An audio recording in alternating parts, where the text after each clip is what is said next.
आज की हदीस। रसूलुल्लाह सल्लल्लाहु अलैहि वसल्लम ने फ़रमाया, जब कोई मुसलमान शजरकारी करता है या काश्तकारी करता है, फिर कोई इंसान या परिंदा या कोई हिवान इसमें से खा लेता है तो ये इसके लिए सदका है।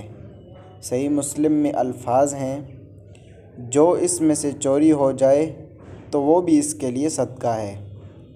देखिए सहीहुल बुखारी हदीस नंबर 6012 और सही मुस्लिम हदीस नंबर 1552। इस्लामिक वीडियोस के लिए हमारे चैनल को सब्सक्राइब करें ताकि हमारी हर आने वाली वीडियो सबसे पहले आपको पहुंचे। जज़ाकल्लाहु खैरन।